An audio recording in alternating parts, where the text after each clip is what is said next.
My sister and Mia are going to live here starting today." "What do you mean?" "I didn't hear about this." "Is there a problem with the two of them living here?"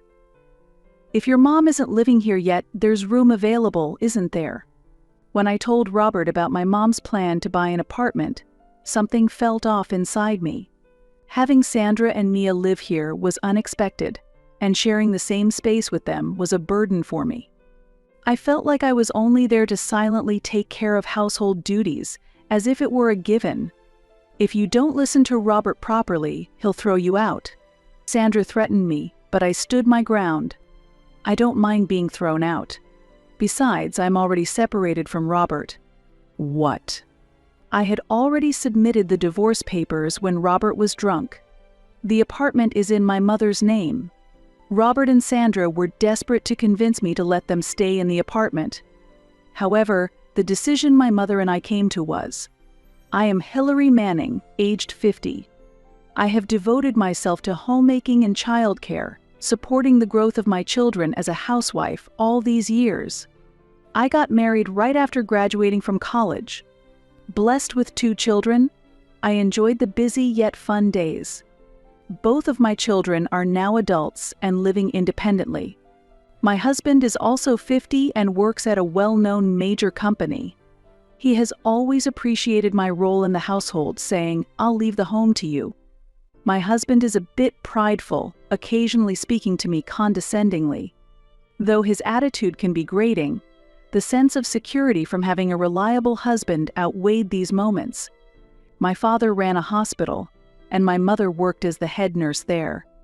Though my parents both worked and didn't spend much time together with me, I loved them dearly. My father passed away in his mid-60s due to illness. My mother deeply regretted my father's early death. If only I had paid more attention to his health and insisted he take breaks. If I hadn't let him overwork, he might have lived longer. Perhaps because of my father's death, my mother often told me that it was my job to look after the family's well-being. When I considered taking up a part-time job after my children grew up, my mother said, "I'll support you financially, so don't worry about it." Robert shared the same view as my mother, so I never worked outside the home. Instead, I focused on maintaining our family's well-being while managing household chores and childcare. My mother, being a head nurse, earned more than her peers and led a frugal life, despising wasteful spending. As I grew older, I found myself becoming more like my mother in being thrifty. Now that I am a mother, my husband's salary is sufficient for our needs. With them busy working, I often ended up cooking dinner, which naturally improved my culinary skills. My cooking was well received by the family. Because of this, we rarely ate out, which was a great help to our household budget. We lived peaceful days with my family. However, as the years passed, I began to notice a gradual change in Robert's attitude. When Sandra, Robert's sister, who is 2 years older than us, moved nearby, I felt his behavior changed significantly. Currently supporting herself through part-time jobs, Sandra had just moved in with her 20-year-old daughter Mia after a recent divorce. Sandra had left home due to her parents' disapproval of her marriage, making it difficult for her to return easily. Amidst this, Sandra often sought Robert's advice. Robert, concerned for his only sister, was very attentive to her. At that time, I was also concerned about Sandra and Mia and how they would manage their lives. When Mia's parents got divorced, she quit university. Without looking for a job, Mia flitted from one part-time job to another. When we heard the two were moving, we willingly helped out and even partially funded their moving expenses. From that time, a rift began to grow between Robert and me. I had my doubts about supporting Sandra, but Robert seemed completely unaware of my feelings. Lately, he always talked about Sandra, clearly very worried about her and Mia's life. I have to support my struggling sister.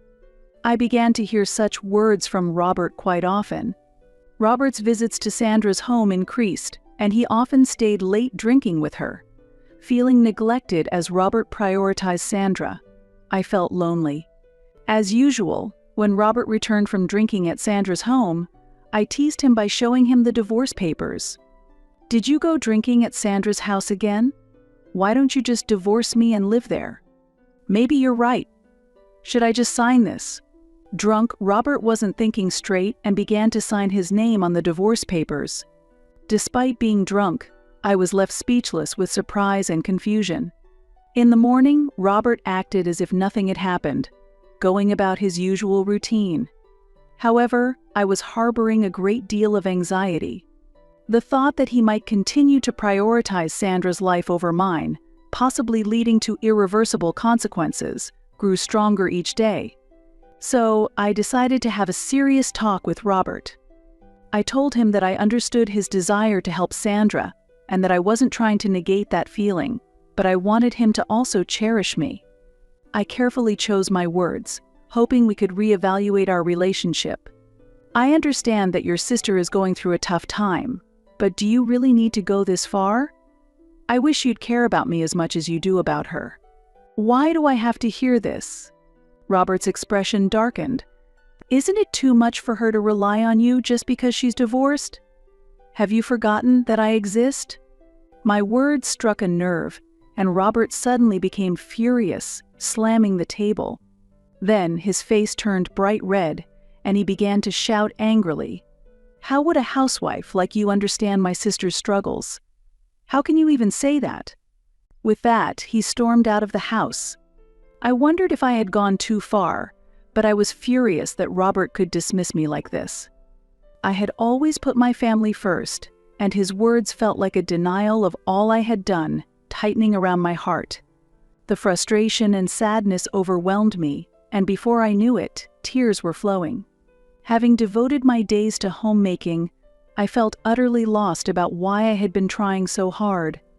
Robert's attitude, constantly taking Sandra's side without understanding my feelings, was deeply disappointing. I assumed he was probably heading to Sandra's place even now. I was at a loss about how to deal with Robert going forward, or how we should proceed as a couple. Standing there, overwhelmed by my emotions, I could do nothing.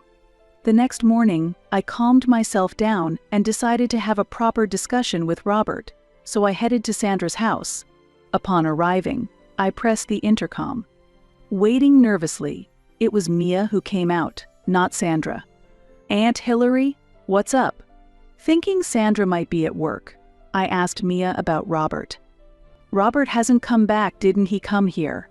"Uncle Robert?" "I don't remember much from last night because I drank too much." "Is this his shoe?" Mia pointed to a shoe that was unmistakably Robert's among several scattered around the entrance. From the state of the entrance alone, I could tell the house was quite messy. After waiting a while, Sandra came out from the back. "Hillary? What are you doing here at this hour?" "Sandra, I thought you were here. Robert hasn't come home, so I wondered if he might be here." Sandra, who had just woken up, sleepily glanced at the clock. "It's this late already? I didn't realize. I'll call Robert, just wait a moment." Contrary to Robert's words of concern for his sister, Sandra's casual demeanor was somewhat deflating. Urged by Sandra, Robert appeared and immediately became angry upon seeing me. "Why are you here?" "Why not? You didn't contact me, and I was worried. Have you been drinking too much? Both of you smell like alcohol, and look how messy this place is." Seeing their state, my anger surged. Wondering what he had been so worried about, Sandra responded to my words with a retort. "Hillary, you have no right to say that to us." "That's right. What happens here isn't your business, Auntie." Mia also argued back in the same vein. "How can you say it's none of my business? Robert has been coming here every day, getting drunk." No one took my words seriously. Robert, exasperated, coldly said to me, "What's wrong with me drinking here? Sandra and Mia are my family too, and there's nothing wrong with looking after them." No one was willing to listen seriously to me, and they treated me as if I were in the wrong. I had come here hoping to have a calm discussion, but in this situation, I felt that saying anything more was futile. "It's a waste of time to talk any further." "Excuse me." When I actually visited Sandra's house, it didn't look like she was struggling as much as Robert had said. In fact, it seemed she was living a more comfortable life than before. I couldn't help but feel a dissonance seeing the two of them. With complex emotions in my heart, I headed to my parents' house. Upon arriving, my mother warmly welcomed me. Trying not to surprise her with a sudden visit, I had contacted her on the way, but she was still slightly startled by my rare visit. Nevertheless, the moment I saw my mother's kind smile, tears welled up in my eyes again. My mother noticed my distressed appearance and asked with concern, "Did you have a fight with Robert? You look like you're about to cry." Unable to hold back, I spilled out all the frustrations that had built up in my heart. After listening quietly to my story, my mother suggested that putting some distance between myself and Sandra might be one approach. "I've kept it a secret, but I've been thinking about buying an apartment with the money I've saved up. You could live there." "Really? I had no idea. Where are you looking?" "There's a luxury residential area a bit away from here, and I'm really interested in an apartment there. It would be away from Sandra's place, which might be a good environment for putting some distance between us." "Is that so? I'd like to see that apartment myself." Pleased by my mother's unexpected suggestion, I immediately sent an email to Robert. I was still upset from our previous argument, so I was a bit scared to call him. Robert seemed surprised by the message about possibly living in a luxury apartment and called me right away. "What do you mean we could live in a luxury apartment? My mother is thinking about buying an apartment. She might live with us in the future. What do you think? She's also willing to help with the costs. If it's not right away, I think that's fine." While we were talking on the phone, my mother spoke up from behind me. "Don't worry about me, you two should live there." Robert, hearing my mother's voice, seemed pleased, even over the phone. I felt a bit uncomfortable with his reaction. Later, the purchase of the apartment went smoothly, and we moved without any issues. Soon after, the discomfort I felt became a reality in front of me. While organizing the boxes that arrived at the apartment, I noticed some items that I definitely hadn't sent. Confused by the unexpected situation, I nervously asked Robert, "This isn't something I sent. Do you know anything about it?" Right as I asked, the intercom rang. Looking at the monitor, I saw Sandra and Mia. "We're here. Robert told us to come." "Why are Sandra and Mia here?" I was frozen in place, not understanding what was happening. As I stood there, Robert opened the door, and they entered. "This place is great. The view is amazing. Robert, it's incredible you bought an apartment in such a prime location." They said this while looking excited and having fun. Seeing this, my confusion only deepened. "Robert, can you explain what's going on?" When I asked with a puzzled look, Robert answered nonchalantly, "My sister and Mia are going to live here starting today." "What do you mean? I haven't heard anything about this. Is there a problem with them living here? If your mother isn't here yet, there are spare rooms, aren't there? Hillary, were you planning to live here with your mother? It's insensitive to move in as a daughter-in-law. Sandra, haven't you heard? This apartment is." Just as I was about to explain to Sandra, Robert interrupted. "Can't we talk about this stuffy stuff later? What is Robert thinking? What did he tell them to make them think they could live together like this? They probably think Robert bought the apartment, not knowing my mother did." I felt a surge of anger at Robert's reckless behavior. However, I reminded myself to stay calm. "I'll be staying at my parents' house for a while, so please make yourselves at home." With that, I left the house. Feeling unsettled, I went back to my parents' house and told my mother everything. My mother and I decided to make Robert and the others see the consequences of their actions. A few days later, I visited the apartment to check on things. I saw Sandra and Mia acting as if they owned the place. The apartment was a mess. It seemed no one had cleaned it since I left. "Hillary, welcome back. The house is a mess because you weren't here. If you don't clean, this is what happens." Why haven't you cleaned? Cleaning is your job, Hillary. It would be wrong for us to take that away from you. Sandra said mockingly as Robert came in. How long will you keep running back to your parents?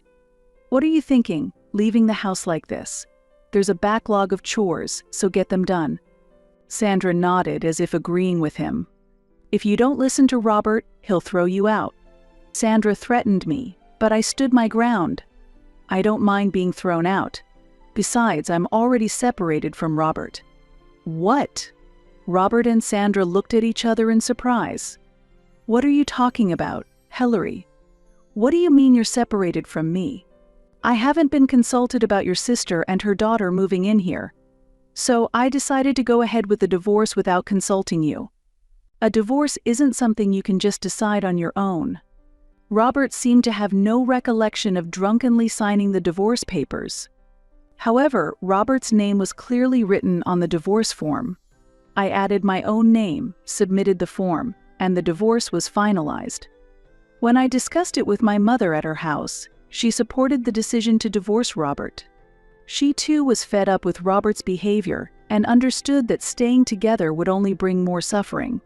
When I explained to Robert the circumstances under which the divorce papers were filed, his expression changed drastically. Did we really get divorced? What are we going to do now?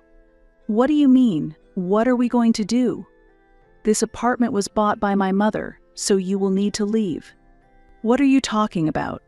Sandra and Mia's expressions also changed as they listened. Leave? Wasn't this apartment bought by Robert? Is it true that Hillary's mom bought it? Didn't Uncle say he bought it with his money? Faced with their barrage of questions, Robert looked down, unable to respond. He must have lied about buying it himself to save face. He hadn't anticipated that being confronted with a divorce would mean he'd have to leave. Indeed, Robert worked at a major company, but not everyone there is on the elite track. I knew from a friend, who happens to be the wife of one of Robert's colleagues, that he was not on the elite track. In fact, Robert's salary was one of the lowest among his peers. I had managed his salary well and saved up enough, enabling us to live comfortably even without me working. Unaware of these facts, Sandra and Mia looked dissatisfied. Regardless, I continued, that's how it is, so please pack your belongings and leave by the end of the week. Can you give us a bit more time? It's hard to find a house in just 1 week, and we really should discuss the divorce properly. Robert was begging desperately, a pitiful sight. A week might be too short, especially since it might be hard for your sister to rely on her family. I said it almost spitefully, as if to get back at them for everything. To give them time, I decided to stay at my parents' house for a while. After a week, I visited them again to discuss further. To avoid any deadlock in the conversation, I asked my mother to be there too. My mother wasn't particularly upset about Robert attempting to live in the apartment with Sandra and Mia. However, she was furious that he hadn't consulted me, despite the apartment being in her name, and was enraged by his selfish actions. Seeing my mother's anger, Robert kept apologizing profusely. The house was much cleaner than when I had visited previously. It's been a while, Mother. I'm not sure if you'll like it, but please have some tea and snacks. Robert had even prepared coffee and sweets in an effort to appease my mother. It was clear he had told Sandra and Mia to behave respectfully toward my mother. Such actions couldn't excuse how they had treated me before. Despite Robert's superficially polite behavior, my mother started the conversation with a smile, but then spoke her mind. You're being asked to leave this house, and such offerings are too little too late. I didn't mean to divorce Hillary for real. It was just a talk when I was a bit drunk. I'd like to continue living here. Did he really think we could start over?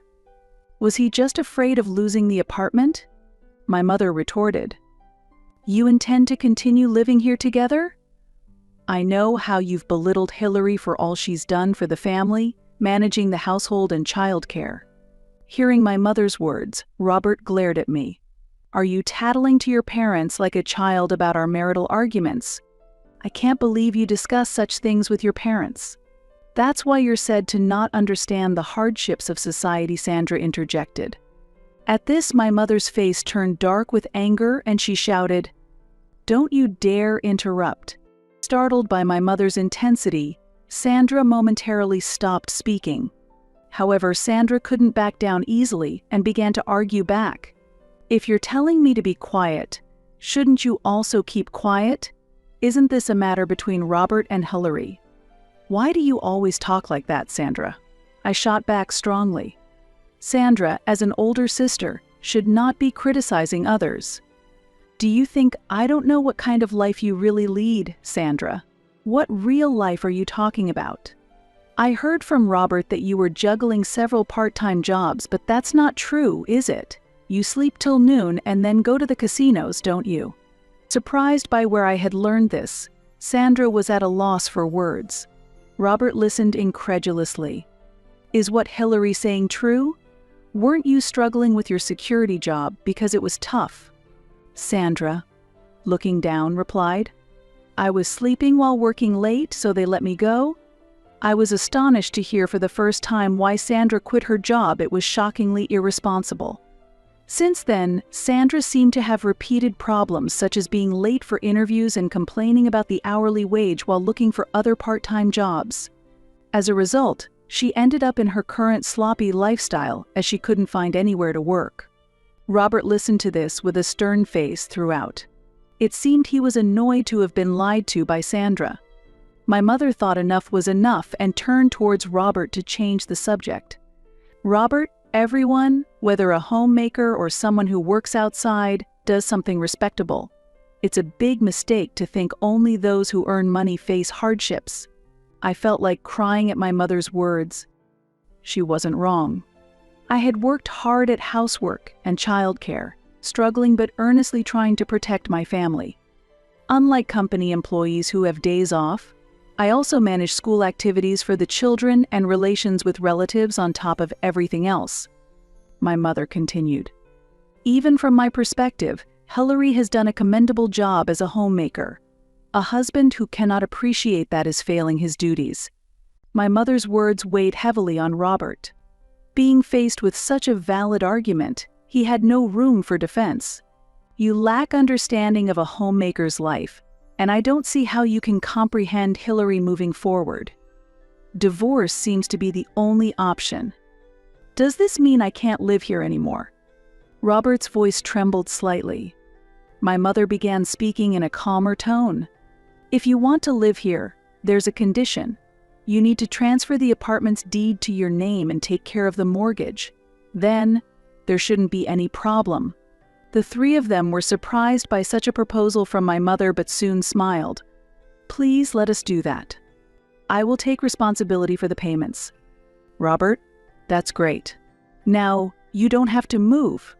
I've been bragging about this house to my friends, so I'm relieved we don't have to leave." The three of them were innocently happy. They didn't realize what reality awaited them, thinking they had secured the house like a trophy. Afterward, I decided to live with my mother at her house. For now, we plan to transfer the apartment's deed from my mother to Robert and discuss the property handling later. A while later, Robert called my mobile. Since that incident, I hadn't wanted any contact with him, and I could guess why he was calling. I ignored the phone. However, as he kept calling persistently, I felt I had no choice but to answer. Right from the start, Robert's shouting filled my ear. "Why aren't you answering after I called so many times? And what's with the mortgage amount?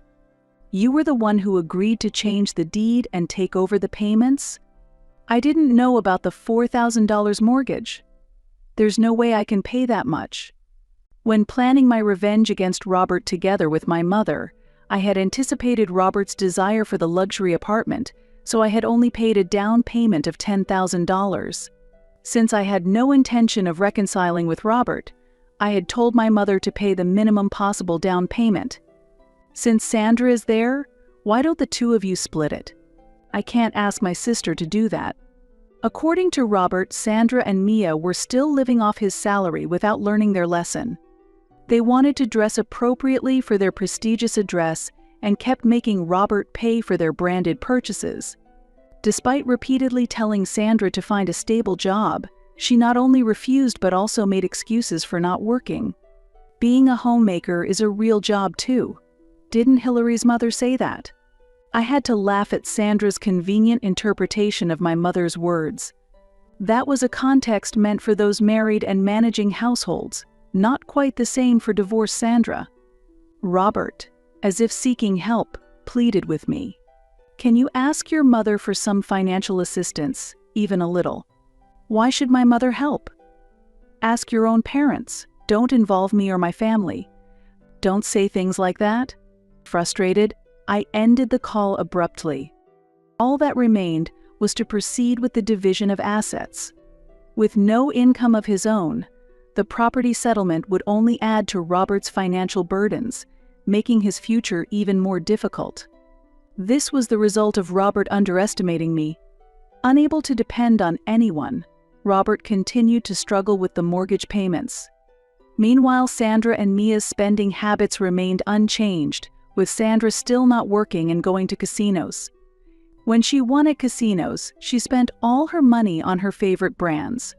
Every time Robert asked for my mother's help, he also shared his troubles, which I had no intention of listening to. No matter how much he pleaded, I had no intention of helping Robert. Impatient, Robert had apparently told Mia to earn money by working at a nightclub if she wanted to keep living in the apartment.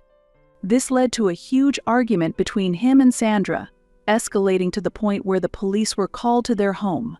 Unable to make further mortgage payments, the three decided to give up their life in the luxury apartment. By that time, it seems the mortgage payments had been missed for 4 months.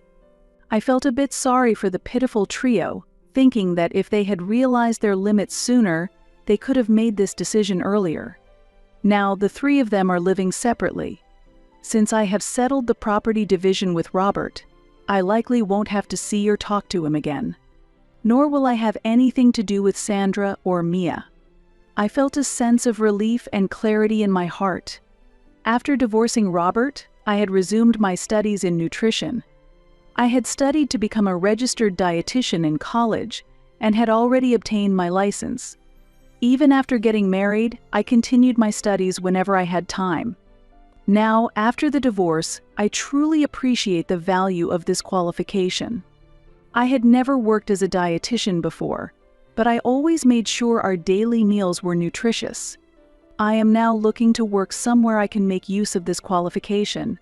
Fortunately, my mother still keeps in touch with a nurse who worked at my father's hospital, and I heard they were looking for a dietitian. With my mother's introduction, I started working for the first time after turning 50. Although I am sometimes bewildered by my first job, I am enjoying a fulfilling life. I also accumulated a year of practical experience and passed the national exam to become a registered dietitian. Seeing me now, my mother mentions how great it would have been if we could turn back time a little. However, I believe that everything happens for the best, so I feel that now is the perfect timing for me to work as a registered dietitian. Having experienced marriage and divorce, I feel that my life has gained depth and my personal breadth as a human being continues to expand.